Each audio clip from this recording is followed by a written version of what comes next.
Hello, my name is Rich Litvin, and I wanted to give you an experience of what it's like to be in a coaching salon with me. And I use the word salon advisedly. It's a word that comes from 18th and 19th century Europe.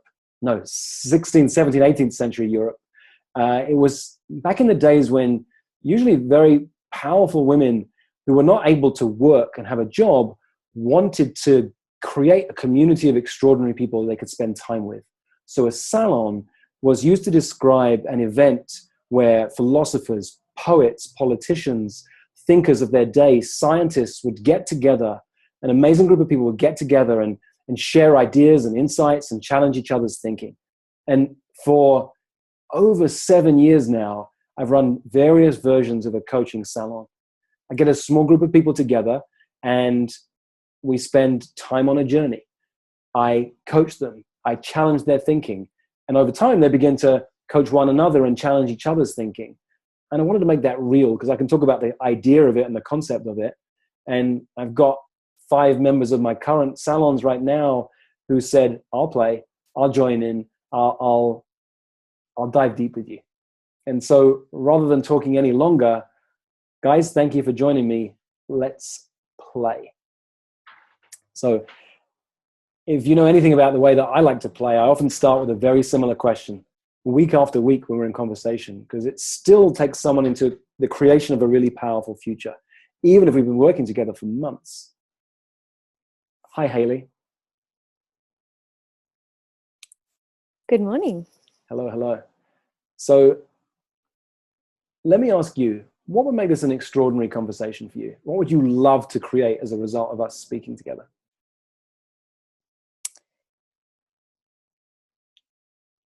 I'm not sure if it's too big a question for this salon, but I would like some help with clarifying my mission. Tell me more. And I don't like to play the game of anything is too big. I like to work on what I call impossible goals. So bring it fully. Tell me more. Well, I feel like I have a lot of different elements, and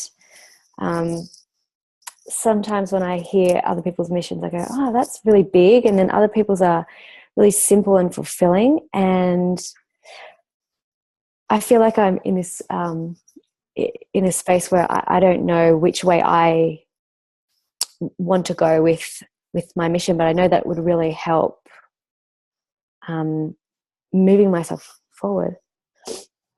How do you know that?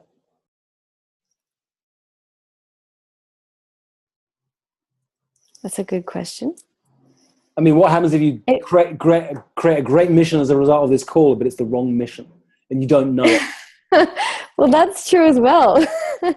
I guess I'm looking at writing a book, and there's a couple of different topics that I could go with, and I feel like if I connect back to my bigger why, a bigger mission, what it is for me, it will help me get deeper connection and clarity with when I know someone is an ideal client for me, and it will give me ease to just let content sort of flow. If I know the direction that means the most, that I can take it in. I'm hearing 3 distinctions there. I'm hearing a distinction of why, your why. That's powerful, right? Simon Sinek wrote a book, a TED Talk, Start With Why. It's really good to have a why. A why for me is a deep burning desire inside of you. Nothing's going to stop you. This is what I'm all about. Then at the other end of the distinction is a project. Writing a book is a project. And sometimes you have a purpose for it, and sometimes you're doing it because you feel called to write, and there's a project. And right in the middle is mission. What am I here for? Right. And they're all separate things. Right. I put the mission and the why sort of in the same box, I guess. I have a distinction I call purpose with a capital P and purpose with a small letter P. My purpose with a capital letter P is the reason I do what I do. It's why I show up in the world. It's who I've always been, what I've always been about, even though I didn't know it. And my purpose with a small letter P is what it looks like today or tomorrow or next week or last month. So my purpose with a capital letter P, I help powerful people remember how powerful they are. it's what I've always done because I was the guy who felt powerless as a little kid and for much of my adult life. So I see when someone's powerful and they don't yet know it. I can't help it because I was always filtering for that and filtering out where I was powerful. And that's always been my purpose. What does it look like from day to day? Sometimes it looks like I'm an author. Sometimes it looks like I'm making a video. Sometimes it looks like I'm spending time in a room with me and a client. Sometimes it looks like I was a vice principal helping to build schools. And sometimes it turns out I'm a coach. And I don't know what it will look like in 5-10 years' time. Mm-hmm. And so I relax a little bit around purpose with a small letter P, which I think is what you're referring to when you say mission. I guess, what do you define as mission then? Well, what do you define as mission is the interesting one. Oh, having a big vision of something to achieve or work towards to make a difference in some particular chosen place in the world. So you put another distinction in there, the one of vision. Like, what is out there? What would I love to create? And then the mission is, how do I make that happen, right? Oh. Right. Okay.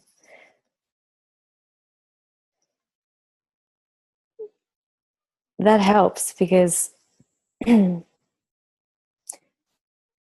I've been really thinking about this for myself, and I guess having that clarity of distinction is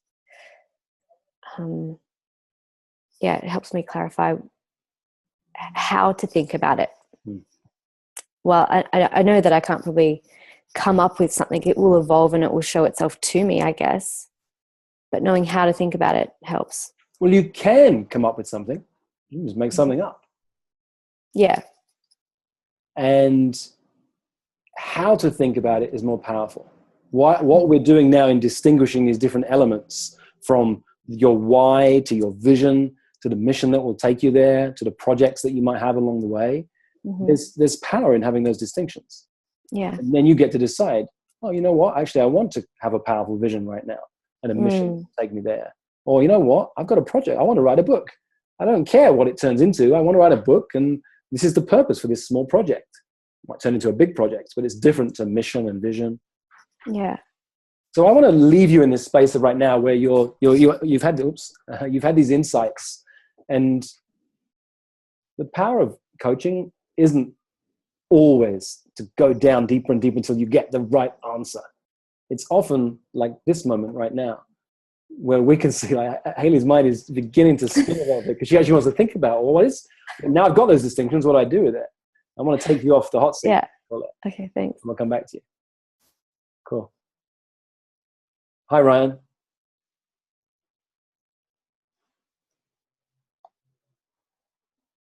Hi, Rich. Hey, what would make this an amazing conversation for you today? Well, there's two things, but I'll throw out the one that's right there for me is some part of my game in the salon is that within 4 months I've created enough momentum and enough success in my coaching practice that I'm able to leave London and move to another part of the UK, not far from here, but it's basically where my girlfriend lives. So I have a number about what that needs to look like, but she's basically well connected in the area, and she's quite willing and happy to just help me make some connections. So wants to refer people to talk to me, and she just kind of wants to know what to say. And if she was a client, it would be easy for me because I'd just ask her to share what's there for her, what she's been getting from working with me. But it's my girlfriend, so part of me's thinking, don't involve her, keep it separate, and another part's thinking, well, you know, maybe if there's something I can give her that's powerful, that would really make a difference. So I'd love to get clarity around, you know, how we could create some sort of a conversation for her. I even bought your book for her so that she can read it and get something. She's really keen to read it. So I'm definitely a little bit stuck on it, and I'd love to get some coaching around that. Nice. Tell me what life would be like if you'd moved, right? You want momentum in order to be able to move. What would life be like then? Take me to the other side of that. Yeah, if I've moved, well, it'll be a very different lifestyle, because it would have meant that I'm no longer doing the kind of work that I'm doing here, which it ties me to a location. and I'm part of my game is to not be tied to a location. So it's going to really free me up. So that's one aspect, and then it certainly points to a certain level of success as well, because I know I can only really make that move when things are starting to work. So that's great. That's what I'm here for. Tell me more. Why can you only make that move when things are beginning to work? Just for money. Yeah, just because I have a small fitness business here that's tied to this area. So if I leave here, this is where the majority of my income comes from. Because I just started to create my coaching practice after our early intensive. So still kind of early days for that. So most of the money that I bring in comes from my London business. So I need to be able to work out a way to pay the bills and survive and do all of that. It's almost like moving to a new area without a job if I do it the other way. So what interests me when there's two possible ideas on the table, like either I stay here and keep the money coming in and survive, and eventually one day I'll make the money to leave and go here, or I go here but it's too early and I can't survive, or hopefully I've finally got the money to. What if there was a way to go beyond either of those? What is a way that you could actually have it not be there's either solution A or solution B? There's some solution C that's beyond both of those. Yeah, well, I'm really clear that I can, do what I need to do to make it happen, whether it's my own network here. I guess the area that I'm looking to get some coaching on is how I could empower my girlfriend to create connections. So I'm not sure what you think about that, but that's kind of the bit I'm a bit stuck on. Like, what could she say? Because, as I say, she's not a client. She's not going to share her experiences like a normal referral would. So that's the kind of the bit that I'm stuck on. I'm really confident to get there one way or another, and it will be within 4 to 6 months. And I'm still going to play with you. Okay, we can answer the question you want to answer. Fine. I just wanted to make sure that we were on the same page. But Yeah. But I want this. It's 4 months down the road when I finally got momentum. Yeah. What if there was a way to transition faster than you think? That within a month you could be working 3 or 4 days a week in London, and 3 or 4 days a week nearer to where your girlfriend lives. What if there was a way that you could have your coaching clients have experiences in London, but actually once a month they'd all come to work with you in the new area? What if there was a way to play? And I don't want to find out what the magic answer is right now, but I want to mess with your thinking a little bit. Sure. So that you could get this idea about, if I finally have momentum, then I'll be there. But you could create that far faster than you imagine. Yeah, I mean, that would be great. Another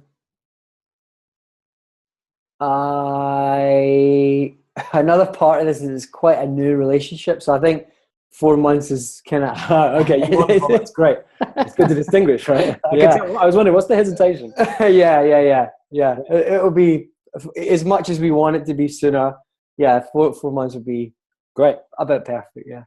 Great. Well, so that distinction is important, because it might be too soon to start building on these connections that your girlfriend has for you, because if things don't turn out the way that you both like it right now, you don't want to be coaching her friends and family and clients and customers. And if you discover that actually it's not working out, or you're not actually in that area. Yeah. I mean, no, I'm confident it's going to work out, but I'm kind of enjoying being in London. I came out of this long relationship, a few months ago. This one happened fast. So I have commitments here that tie into this 4 month period. So it's all kind of lined up. Like, I have a rental agreement here. There's just all this stuff kind of tied in, and we've kind of agreed that 4 months is a nice time to transition and create business and all that kind of stuff. But let's play on that, right? If 4 months is the perfect time and it feels really good in you as you say that, then why worry about this for now? Why not have it be that in 4 months' time you and I will have this conversation?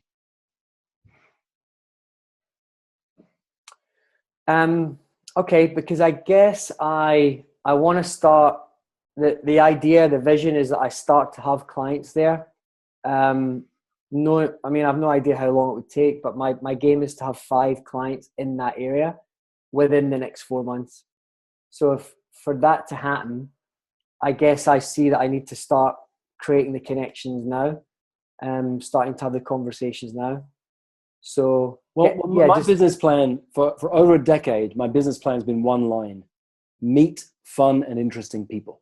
Yeah. And when you play that out against the 4 parts of the framework in the Prosperous Coach approach, connect, invite, create, propose, it's connect. Yeah. Only connect. Yeah.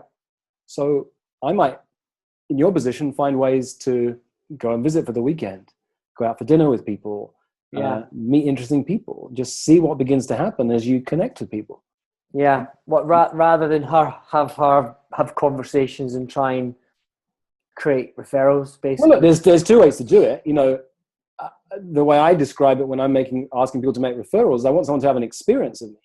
If someone says, "Hey, Rich, can I make a referral to you?" It's like, well, you can, but you'll make a much more powerful referral if you've had an experience of what I do.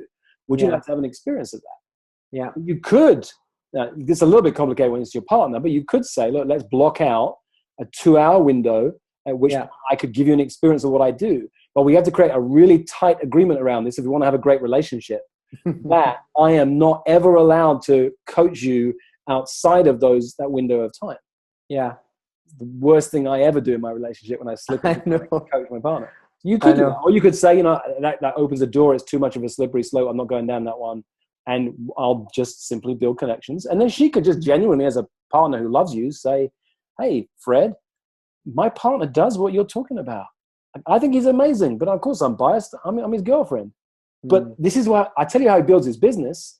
He does it one powerful conversation at a time. And I know that every week on a Friday at 9 a.m., he blocks out time to coach someone who's never had an experience with him. Would you like me to see if he can get on your calendar get you on his calendar in a couple of weeks' time?" Cool. Yeah. Yeah, that's good. That's powerful. Yeah, and I do have a session blocked out with her this weekend for exactly that reason. And it has been a little bit of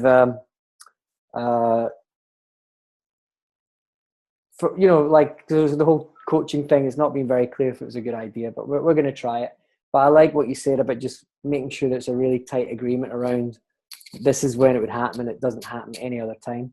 Yeah. So I would be careful with the words we're gonna try it. No, don't try it. Cool. Treat it like a professional engagement. Like you don't go to your chiropractor and say, "Can we try a session?" You go to your chiropractor. It's like, I want the most extraordinary experience you can give. Like make her that promise and say, the only way I can do this is that we craft an engagement so tight that it does nothing to endanger our relationship in any way whatsoever. In that room, the moment you walk in, I have the full intention of what I do with my clients. I'm there to serve you, not to please you. That means I'm going to say some of the things to you that I could say if you were my client and I was the coach, that I would never dream of saying to my girlfriend. It might end our relationship. Are you ready for that? And I'm amping up a little bit for effect, but create an engagement so powerful and so engaging for her and so engaging for you that you really can give her the most powerful experience she's ever had in her life. Yeah, that's great. Yeah, that's what I need to do, and I can see how that powerful way of creating it has been missing. So I will do that. And of course, you in this moment can actually get to watch this piece of the video so she can actually see where it comes from and she gets context. Yeah. That might be easier. Yeah. I'm not giving you a way out. You still got to show up powerfully. Sure. But there's some little sense of ease. In this too. Yeah, that's great. Thank you, Rich. Okay, I'll come back to you in a bit. Hi, Jessica.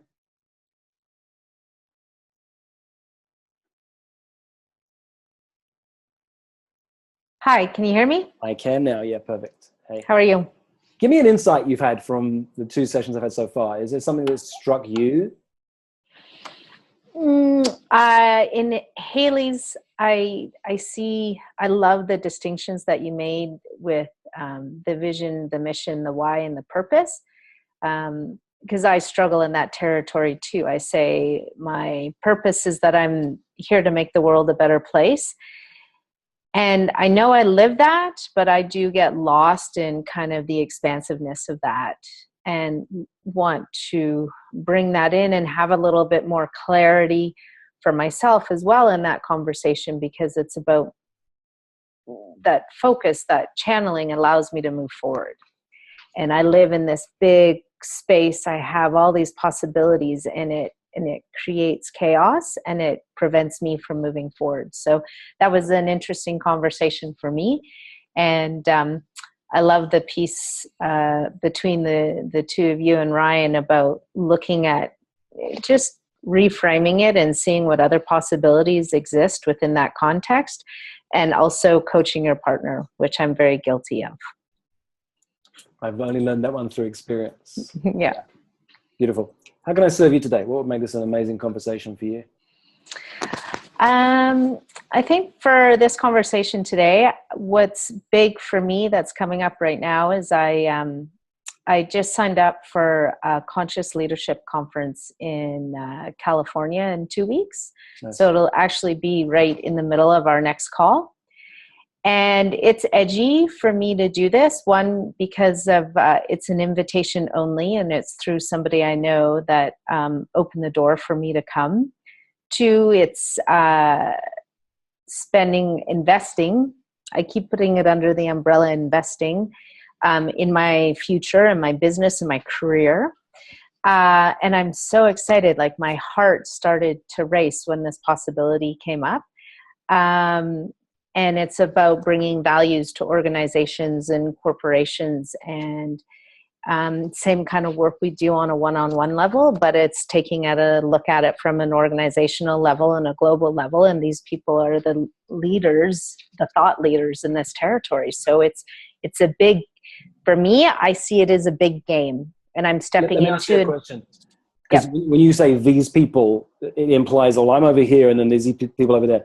Did you somehow fool everyone in the conference, an invite-only conference? Like, you're the one who scraped in, like sneaked in, somehow fooled them, pulled the wool over their eyes. Everyone else is these powerful people, conscious leaders already doing stuff, and somehow don't tell anyone. You got in. Absolutely. That's how I absolutely feel, got in the back door.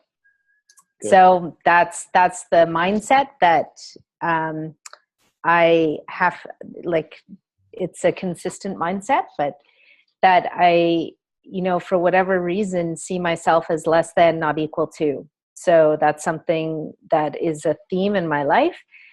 And stepping into this conference, this is big possibility. This gets me excited, but I don't really know.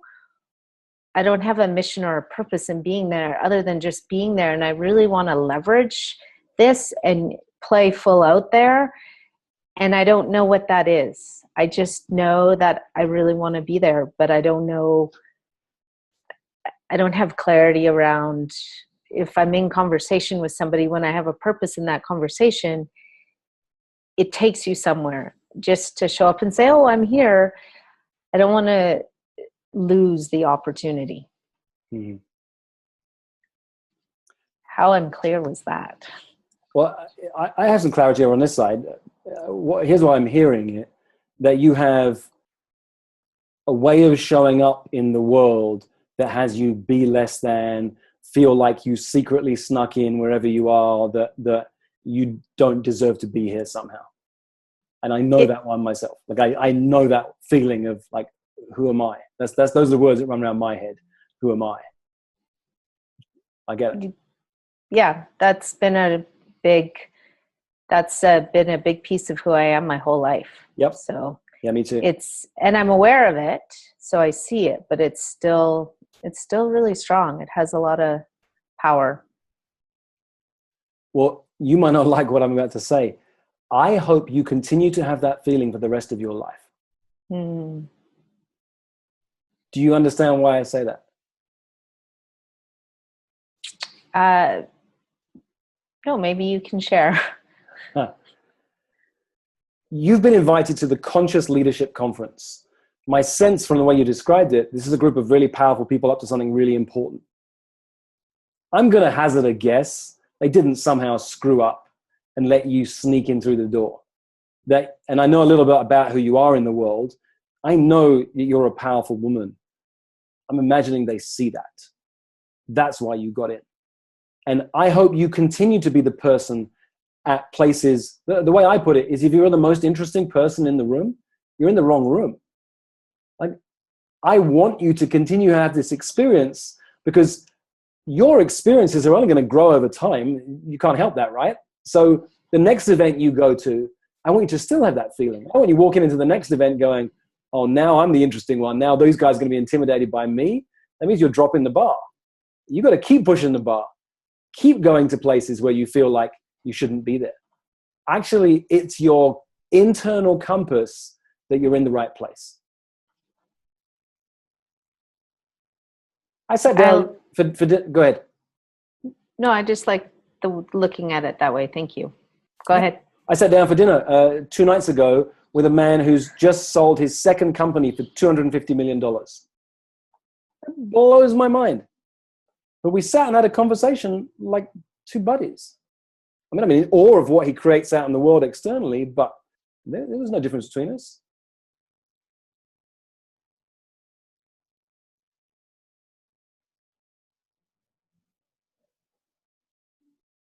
Here's the thing. The real power in a room full of leaders is the leader who's willing to be the most vulnerable. The title of my next book is The Loneliness of Leadership. It's really hard to open up and be vulnerable as a leader. So we hide stuff away. You'll be astounded by the power you have if you're willing to speak your truth in that room.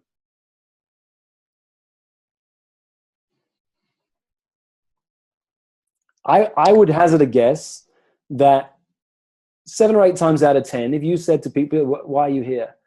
Well, truthfully, I think I'm the one who pulled the wool over everyone else's eyes, and I'm the one they let in who doesn't actually deserve, despite my track record of success and being a high-level leader, somehow I pulled the wool over the organizer's eyes, and I'm the one who shouldn't be here.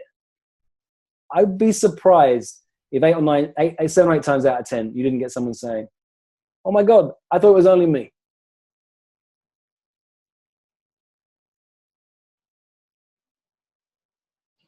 What if that was your mission this time? What your mission was to actually be the person who speaks her truth?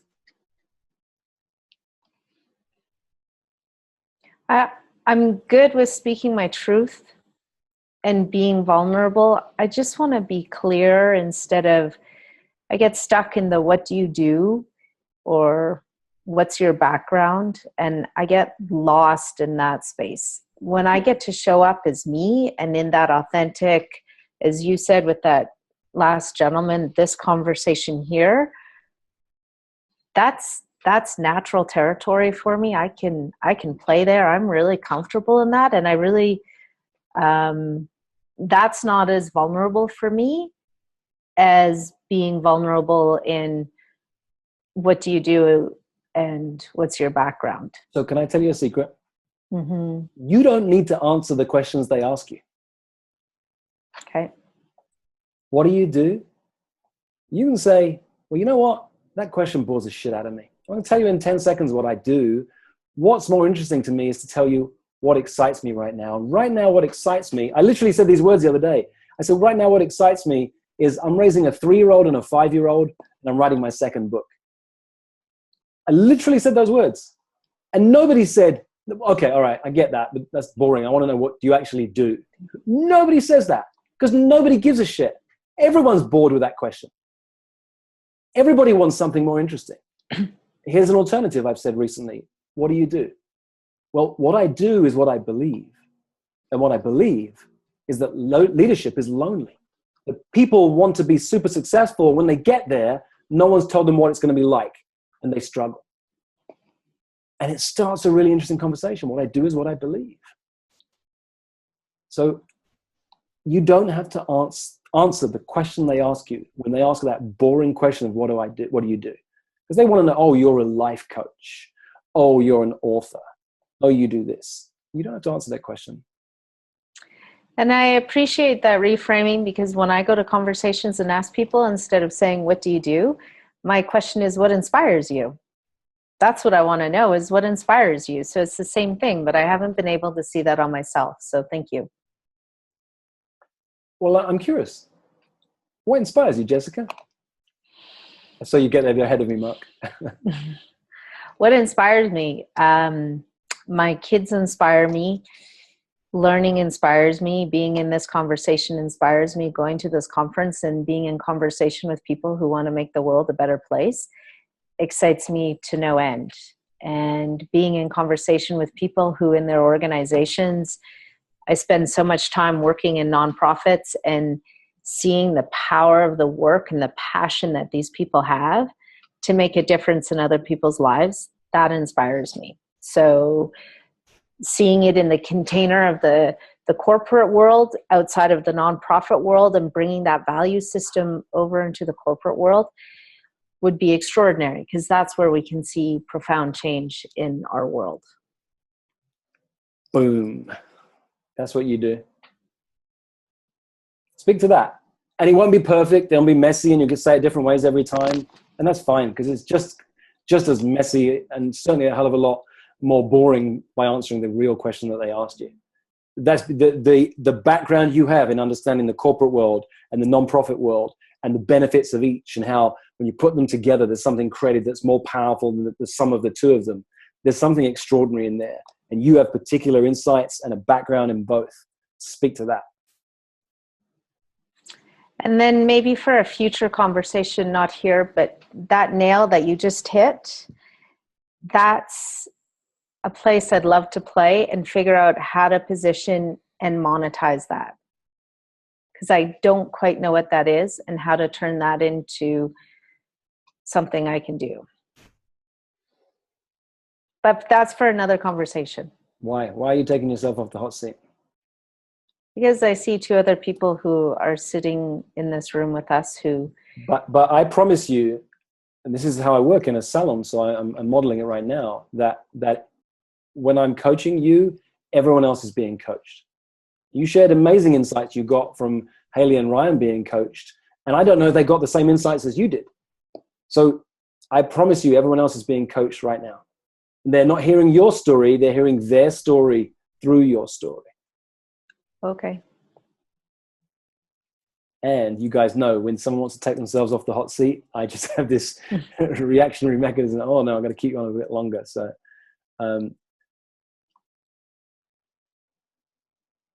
so how do you monetize it? Interesting piece of the conversation, right? Because for all of us, if we can have our passions, but if we don't find a way to monetize them, then we might not be able to pay the mortgage, pay the rent, pay the kids' school fees, and that's important.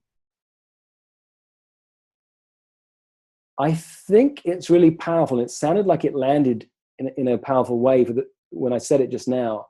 This expertise you have in both of these worlds and the power of bringing them together and what's possible, the magic of beyond this plus this. There's something beyond that. It sounded like those words resonated somehow. I'm checking it.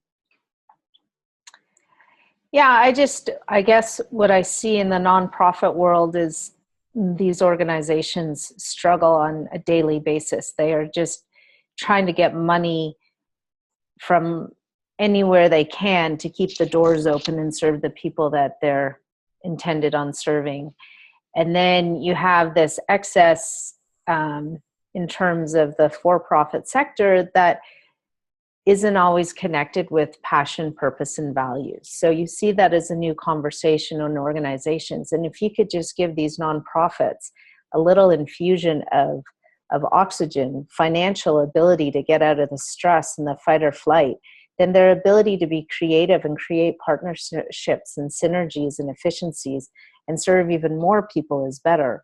So it's kind of a fusion. That's where I like social impact, is it's a fusion of these models that you can, I think being stuck under the umbrella of the nonprofit, it's really limiting for these organizations. So am I right that the gift you bring to the nonprofit world is a way to take their passion and their purpose and their vision and find a way to have either more impact or generate more money in fundraising so they can actually be more successful in their mission?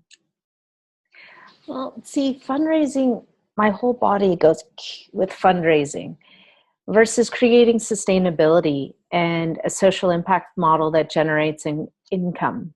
So, you're asking money. Take out my distinction, because just for the sake of time, use your distinction. If you could help nonprofits do that you see, would that be interesting for you in the world of nonprofits? Absolutely. Yeah. I mean, you get on fire about it. You've got some specific ways of seeing it. Beautiful.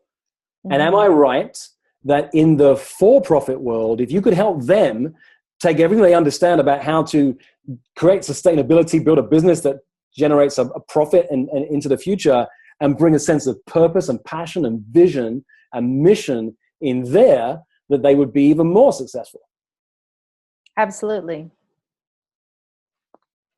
That's the bridge. I love that. Cool. So I would start speaking about that.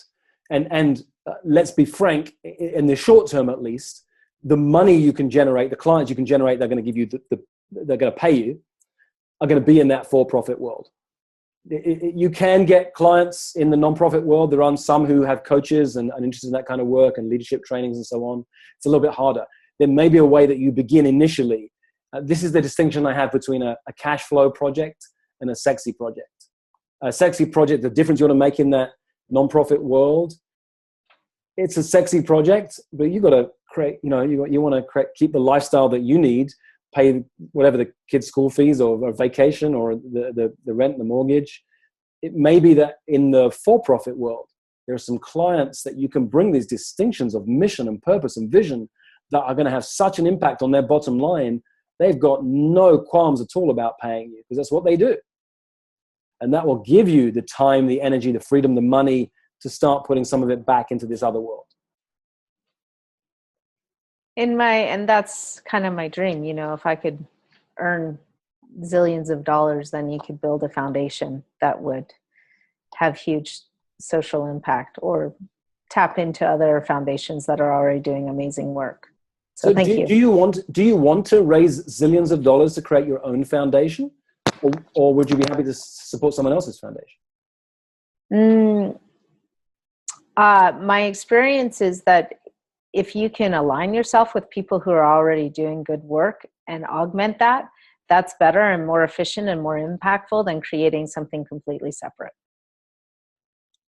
So if I was you, I'd find out what that is right now, so that right now you can start to have an impact there. That you might say, from now on, to every corporate client, 5% of everything you pay is going to support this foundation, which gives you a reason. There's research. Have any of you heard of the mama bear effect? I know you have, Mark. Have you heard of the mama bear effect?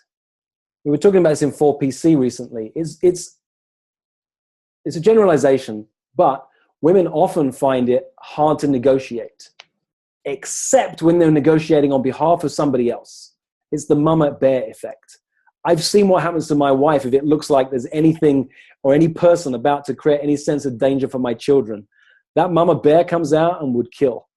And if you have something that you're the mama for, the project that even if it's a small percentage of any income that's generated, that's going to have you have a reason to make more powerful proposals, to be bolder, to show up in that room in a group of conscious leaders as one of their peers. Why? Because I'm here because I have my passion. And I put a percentage of every single dollar I generate that goes to this foundation. That's why I'm here. That's why I'm showing. I'm not showing up as your peer because I believe in it. I'm showing up as your peer because if I don't, then I wouldn't be serving this project that I believe in. And that's what has you show up as a peer when you walk through the door of the Conscious Leadership Seminar. And I love that. And I also was thinking of putting that too in terms of coaching those leaders and giving your time to those leaders in the nonprofit who can't afford a coach. So for every leadership person that I coach, I would agree to coach somebody in the nonprofit who can't afford it. You get to play with that. Yeah. Personally, I'd say it more powerfully. I'd find a way to say, it sounds like I'm giving free coaching, and just to find a way to say, a percentage of everything that is paid goes towards the fees of clients in the non. I don't know. There's a way to say that more powerfully, and I haven't got the time to distinguish it for you right now. But I think and it will also serve those clients in the nonprofit world. They're not getting free or cheap coaching. Actually, their coaching is invested in by leaders in this, in this corporation. There's a way to just say that more powerfully, and you'll find what that is over time. This feels good. Feels great. Thank you. Yeah. And now I feel you in your power as a peer. Yeah, thank you for that. I'm really excited. Thank you for supporting me, everyone. Thanks, Jessica. Linda, give me an insight you had from that conversation just now. It's been really fascinating because Jessica was talking about a nonprofit and the profit world and how to bring that sense of purpose and mission and vision within the corporate world, and I'm exactly there. And I feel that so much, there is a big need of that. And there are some people with these big missions in mind and in their hearts, because I've started with my assignment that you give me of interviewing those people, the inspiring leaders, and they are incredible people. So I'm thinking, if she could speak with these people and we could bring them all together in the community, how powerful that would be. So Linda works at one of the biggest corporations in the world. This is like at the very top of this, of that side of things, the corporate world. And look how inspired she is by hearing your mission. This is what happens when you get in touch with what you're really about. Beautiful. Linda, how can I support you? What would make this conversation extraordinary for you? So for me, it is something, and not impossible thing that started recently since I've been kind of meeting you and you coaching me. Once I had a chat with the person that is leading our internal program for leadership coaching, she said, "Oh, that's so interesting what you're up to in this salon, so with Richard Lynn. So why not giving all the other coaches a master class on your learning, so what your experience and how the others can learn from you." And said, "Oh, wow, yes." I said, "Of course, yes," because I started to say yes more often recently. So, oh yeah, sure. So let me give context for a second. So Jessica, this is important to get, right? You are not alone. I said, me too. Linda came in and tried to enroll me in a story that in the corporation she works for, there are a small number of very high-level leadership coaches who all got years of experience, and somehow she managed to pull the wool over people's eyes that without the experience of all these other people, they let her be one of these top leadership coaches. And so I have a practice of not believing the stories my clients come with. I challenged her on that, and she started to begin to believe that maybe she didn't fool them. Maybe there is something in who she is and how she shows up that they see that could possibly be true. And now, as a result of that, these opportunities are opening up. That's great to see, and I want to just make that real for everybody. Yeah, yeah, that's incredible. But I want to more and more start really owning what is happening to me as something real. Not saying, "Oh, I didn't do anything. There's something, there's another insight that you gave me." Once I own it, then it becomes real, and I want to make this happen. Yes. So they kind of two things in terms of how you could make this an extraordinary conversation for me. So what is my double identity at the moment? Because you know that I have my sales job within the company and my leadership coaching, and that at times gives me a bit of, oh, who am I? Because when I'm speaking with these powerful, super inspiring, impactful leaders within the company, I kind of get a huge kind of energy and motivation, and I'm feeling that I want to be part of their world and do exactly the same thing that they do. And on the other side, I have my other identity, so I keep switching from one and the other. And so let me stay this for a second. And yeah. The line is not perfect, So the way I work with you right now is I won't engage so much as we would normally do in a conversation, just because the line is not so clear when you're talking. But I'm going to say what I think I've heard and tell me if I'm there, and I'll see where we go, okay? Okay. I don't think it's the sound. I think it's the signal, actually. Mm-hmm. You have this story about a double identity. So there you are in your day job, the reason you're employed by this big corporation to do the work that you do. And then somehow you've been seen by these leaders because you have these other skills that you can be this high-level coach to very top leaders. And the more you own that, the more opportunities are opening up for you. And then there's this story that comes in sometimes because you do have the day job of, who am I? Who am I to be doing this work? And Yeah. So this is a story. Well, I want for you to have, again, to continue to have that who am I feeling right up until you're coaching the very leader of your entire corporation. That's when we'll talk again. That's because you'll keep raising the bar for who you work with and what you do. And then there's a place right now of, if I'm right, what I'm hearing is, how do I have this, you call it a double identity, where I do the day job here, and then sometimes I do the coaching, which is my hell yes. And how can I have both and hold them both at the same time? Yeah. Yeah. That's the main thing. Yeah. Yeah. Because I want to do this masterclass and trying to be able to kind of show up powerfully there. And I kind of feel that my other identity is on the way of making that possible in a powerful way, because I'm thinking, oh no, but I am. So let me ask you a question. Am I right? I'm going to hazard a guess here that some of these extraordinary leaders that you're coaching, who are amazing, and you work in this very high level corporation, I'm going to hazard a guess that some of these leaders are super successful, probably making millions of dollars, and are struggling in their relationship with their spouse. That some of these super successful high level leaders have got challenging relationship with their children. That some of these super successful, very powerful leaders sometimes have crippling self-doubt. Is any of that true? Yeah, well, it's highly possible. Yeah, it is. Yeah. And they tend to kind of to share with me openly. So yeah, because you're good at what you do. You're good at what you do. So stay with those guys for a second. I'm imagining that they also have this feeling of, I've got a double identity.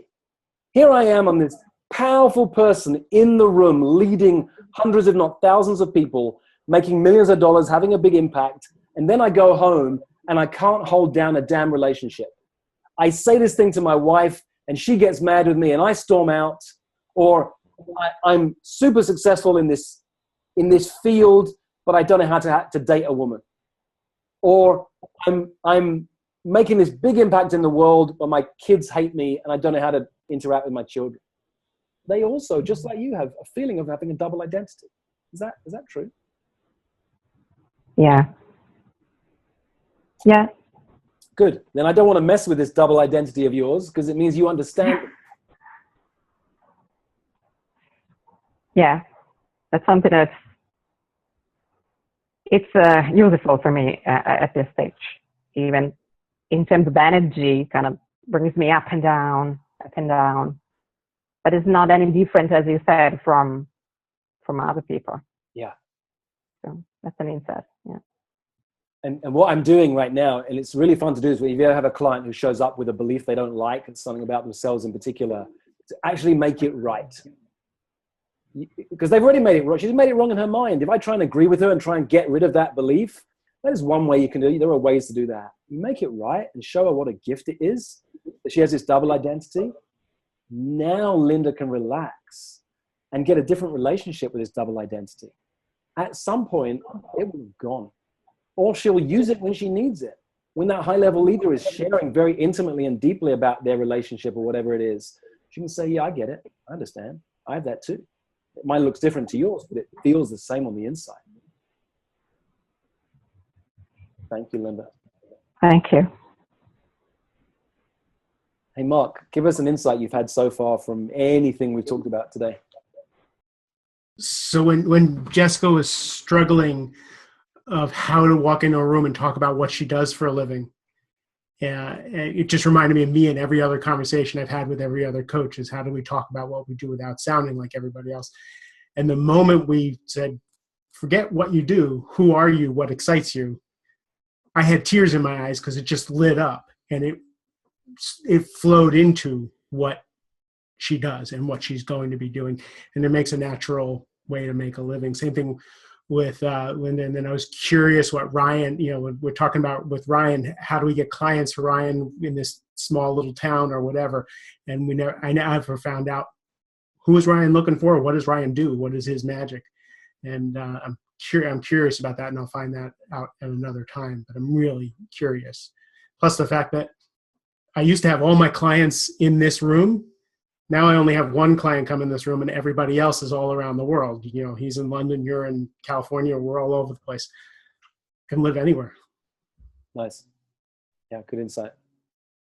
How can I support you, Mark? What would make this amazing for you? So, two things, but we'll go with the one. So I started writing this book, Mastering Midlife, how to thrive when the world asks the most of you. And I ran smack into my subject matter by finding out that I'm going to be 55 years old and I'm tired. I was in the hospital a few months ago and I didn't realize what that did to me. I am so much more out of shape than I thought I was. So all the things that I'm writing about and that I thought were my practices and that I thought I was really rocking is kind of at a level that is not going to get me or the people that I coach to where they want to go. My people are like Linda's, they're top level people. And when they were in their 20s and 30s, they were able to just tough it through. Now that they're in their 40s and 50s, family responsibilities feeling like a fraud up at the top, all kind of, and same thing for me. So I'm tired. I'm having 4 and 5 meetings a day and I'm ending up on my couch. So I need to be patient with myself. So what would make this extraordinary is if I could be done with this little rant and just be patient with myself. I am doing a lot. I am right in my groove. I'm talking about what I love to talk about to the people I love talking about, but I'm tired. So I feel like a fraud when I can't wait to get to a cup of coffee when we're done with this. And then, I'm taking my kids to a baseball game tonight. I'm tired, but that's part of rocking midlife is working all day, having a partner, being with my kids, exercising in the morning. I sat on my cushion, all of that takes to just not be 55 and coasting along. Mm. It has to be intentional. Actually, that's an insight for me. You can rock your 30s and 40s, your 20s and 30s just by living and doing things. Once you get to this age, you got to be intentional if you want to make an impact in the world. So yeah, so actually that leads me to what my question is. So my question is, pause 1 second, bookmark that question. Okay, you got the question, don't lose it. Yeah. Do you guys see sometimes the power of coaching is just giving space for someone? He coached himself then. He got the insights himself. Biting my tongue was enough. That's the coaching practice I was using then. It's called biting your tongue. You can teach that distinction, Linda, to your high level coaches. It was beautiful. He just got there himself. I've got a couple of clients over the years who I almost say nothing to. I just say, hey, how's it going? What would make this amazing? And they'll talk, and then things will happen. And they'll go this, and they go, oh, I think I've got it. And they'll just have these insights, and I hardly say a word. Thanks, Mark. What's your question? So yeah, my piece is I've been talking to all these people about my passion, about when you get into your 40s and 50s, you need to do things differently. And I've been likening it to an alcoholic. An alcoholic doesn't change until he hits bottom, and then someone can say, "Here's a book. Here's some instructions so you can live." My guys, they post on Facebook and they have these beautiful vacations and they can just buy a new car or whatever. And they don't know that they could do it differently or that they need to do differently, that they're borrowing time on their health and all that. And my question is, how can I get a better hit rate by raising the bottom for them so that they can see that they're actually not doing as well as the That's good. That's good. projection would be. Yeah, because it's a good distinction, because you've got to decide, do you want to catch people at rock bottom when everything, the relationship's disaster, everything's gone wrong, they've lost the job or they're struggling? No, you want to meet them up here. So you've got to ask yourself, what are they looking for up here? If they haven't yet hit rock bottom, they don't yet know that actually they're running on empty, that they're living on borrowed time. They don't know that. Well, what are they looking for? Now, I know your background is in multi-million-dollar complex sales, so you're comfortable in that realm of working with VPs, C-suite executives. What are they looking for? Now, my experience with those people is they're looking for, well, how do I impact the bottom line? How do I increase revenue? How do I build a better team? All my team are struggling with communicating with each other. It doesn't matter what the vision I put out in the world, these guys don't understand it or they don't implement it. Those are some of the frustrations that we know at that level. So you might want to find a way to have your message be twofold. How do you speak to what they're actively looking for, and how do you speak to what is going on inside that they don't yet know consciously, but they'll feel it as they start to read this? That just gave me another insight. So I've been practicing talking about the challenge and the problem, and now it rolls off my tongue, and I talk all day, every day about this. I used to talk about this other stuff, but I sound like every other coach in the world. I can help you with your leadership skills and all that stuff. This is me. This other stuff is, this is my groove. This is my lane. But now I can see where I can start switching it to that other language. Now that I'm comfortable and I know exactly what I'm talking about, who I'm talking to, switch it to the more positive stuff with that underlying. Because I don't want to just make myself a leadership coach, because I'm not Brendan Bouchard, and I'm not. This is who I want to talk to, and this is what I want to get to. But now I can start peppering my conversation back the other way. I swung the pendulum. That makes sense to me. So for you guys, here's the power of coaching. I don't yet know how that makes sense to Mark. If there was time, I might ask him to distinguish it. But my experience as a coach, you don't have to know. It's interesting. I'm curious just for myself. I'm one of your potential clients. This is where I have this tension in how do I live my life and be successful and create a thriving relationship and children and so on. But my personal interests aside, I don't quite know what he's discovered for himself. I don't need to know. I coach around insight. You can see the moment when someone's had an insight. He was lit up. And so we're good to go. If we were complete in this moment, that's it. He's got his insight. Thank you. And that's the power of coaching around insight. It doesn't have to take a lot of time. Mark was being coached whilst I worked with every single one of you.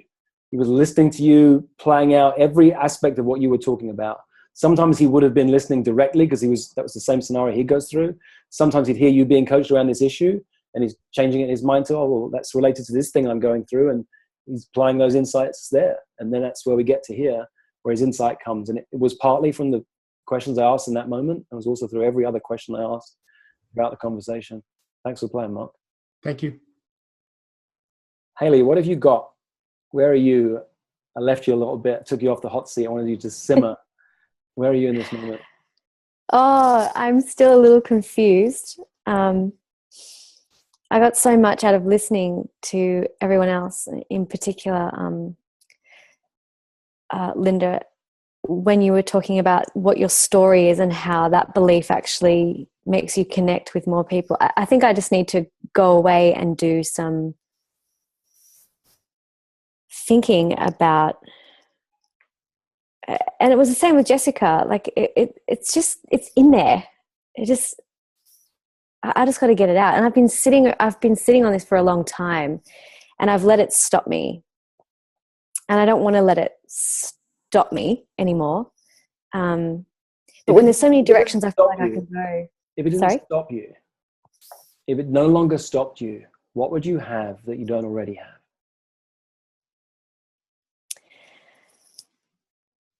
I would be out there a whole lot more, talking to the people that I know I'm here to serve in a big way. I feel like I've got so many avenues that I can go down. Of course. And if you were out there talking to the people that you know you can serve in a bigger way, what would that give you that you don't already have?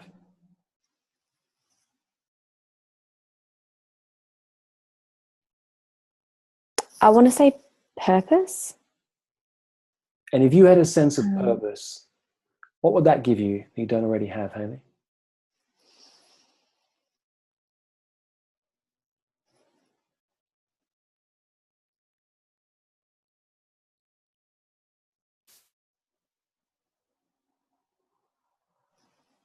The word that's coming to me is direction. And if you had that direction, where would you head?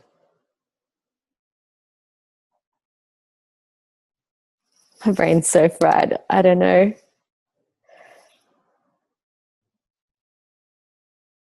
If I had direction, where would I head? Let me rephrase the question. If you had a Okay. sense of direction, what would you have that you don't already have? If I had a sense of direction, What would that give you that you don't already have?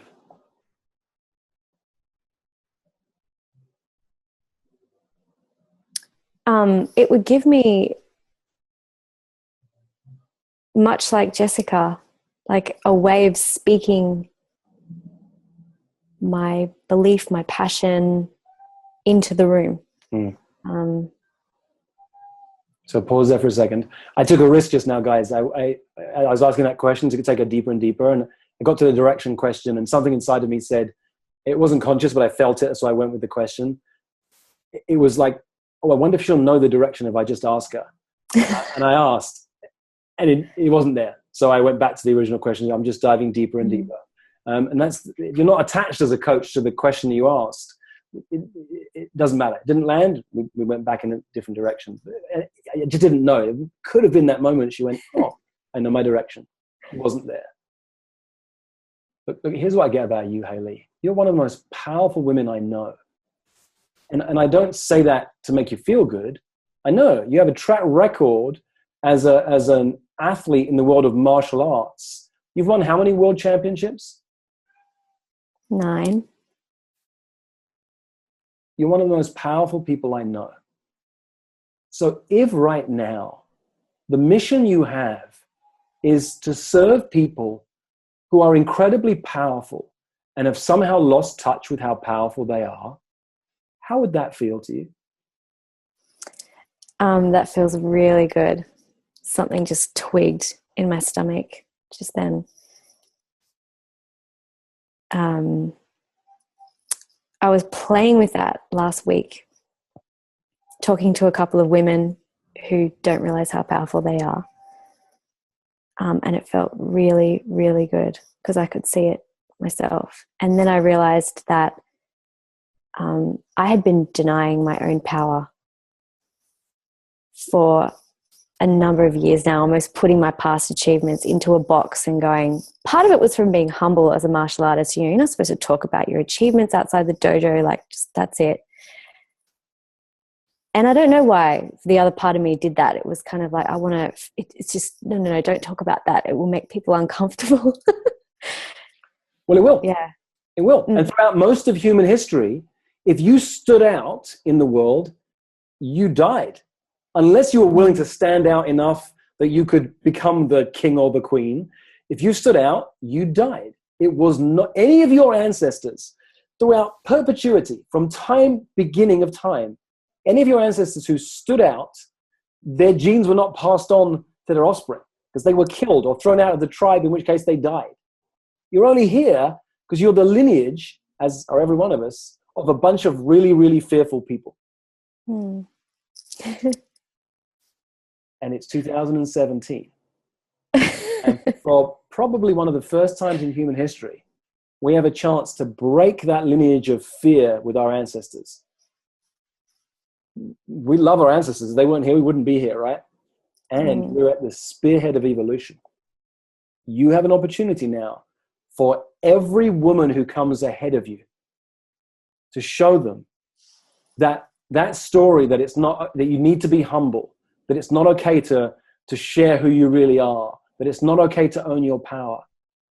You can have a powerful part of that mission. There are many women who are on that mission right now, that you're going to own your part in that mission, to let women stand in their power, own their power, and demonstrate to younger and younger women that when you do that, you shift the world. That sounds like a powerful mission. Yeah, it really does. And admittedly, Rich, I thought of it, and then I actually saw you speak in a video that I watched of you, and you said, I help powerful people remember how powerful they are. I thought that is so awesome. I love that. Oh, but I can't use it. That's Rich's. And so I kind of forgot about it. Thanks for sharing that with me. Yeah, what you're talking about now is marketing. Like, and whether or not you use it. I don't use that phrase as part of my marketing, actually. It's something I share with people sometimes, but you don't see it on my website anywhere. If you own it and it's true, then it's yours. If you try and take those words and they're not yours because they sound cool when I said them, it won't land. It won't get the right people through the door. If it's true for you, and over time as you say it, you'll distinguish, well, actually, it's not quite that. It's more like this. I wouldn't worry about it. Such an insight to just own my power in the right. Oh, it's all making sense. Thank you. Perfect. Mark, do you have a question? I don't know if I have a question. I just got an insight from that. I may be 3 steps back, but you've been saying for years, I help powerful people remember how powerful they are. And I'm starting to see that actually people know how powerful they are. They just, what are the consequences? What are the consequences of me letting my power out is just another huge piece of this. I know how powerful I am. I'm just scared to put it out there in the world. Okay, that's all mine. Thank you. I'm good now. No. Don't take it back. Don't take it back. That's a great insight. Yeah. That just gave me a huge insight. Thank you. Because I have suffered a lot of consequences from standing out in my own way through my martial arts journey as well. I could talk for days on that and speak to it. So do. It's huge. Thank you. Yeah. Start talking about it. Start sharing all these insights. Everything you've done until this date is making you who you are today. So start speaking that into the world. This becomes the story that you have. And that draws your people to you. Wow. Thank you. Okay. That's the sound of somebody having an insight. Ryan, give me a sentence to describe the biggest takeaway you have from today.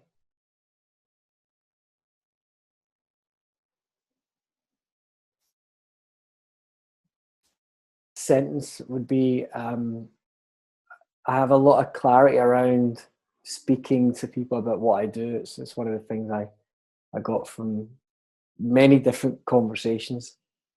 So clarity around sharing what I do. Awesome. Thank you. Linda, give us a sentence, insight, a takeaway from today.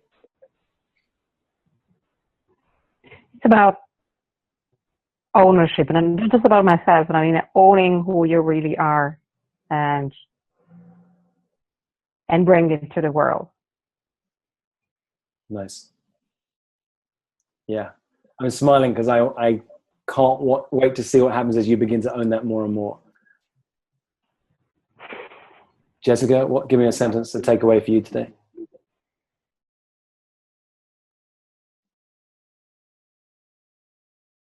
Oh, you need to unmute yourself, Jessica.